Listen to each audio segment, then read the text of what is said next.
এক ফুটবলার একটি গোল করলেন আর সেই গোল নিয়ে পুরো বিশ্বের বিজ্ঞানীরাও গবেষণা শুরু করলেন। কি আশ্চর্য হচ্ছেন? আশ্চর্য হবারই কথা।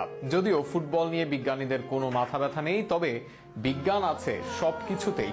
বুলেট ম্যান খ্যাত রবার্তো কার্লোস করেছিলেন সেই অবাক করা গোল। সেই গোল আর কার্লোসের জীবন ও ক্যারিয়ার নিয়ে বিস্তারিত থাকছে প্রতিবেদন। ব্রাজিলে জন্মগ্রহণ করেছেন ফ্রি কিকের জাদুকর রবার্তো কার্লোসও। ব্রাজিলের বেশিরভাগ ফুটবলারের মতোই দারিদ্র এক পরিবার থেকে উঠে আসা কার্লোস ইতিহাসের অন্যতম সেরা লেফট ব্যাক। একসময় বাস ভাড়ার অভাবে পায়ে হেঁটে ট্রায়াল দিতে যাওয়া কার্লোস হয়েছিলেন ব্রাজিল ও মাদ্রিদের অন্যতম কিংবদন্তি। বুলেট গতির সব ফ্রি কিক নিতে পারতেন বলে তাকে ডাকা হয় দ্য বুলেট ম্যান নামে। ফ্রান্সের বিরুদ্ধে ওই ম্যাচে ফ্রি কিক পায় ব্রাজিল।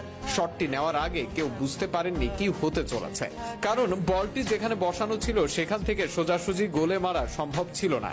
কিন্তু কার্লোস সেই সব না ভেবেই বলটিকে বাঁ পায়ে ঘুরিয়ে মারেন, যা দেখে অবাক হয়ে গিয়েছিলেন তৎকালীন ফ্রান্স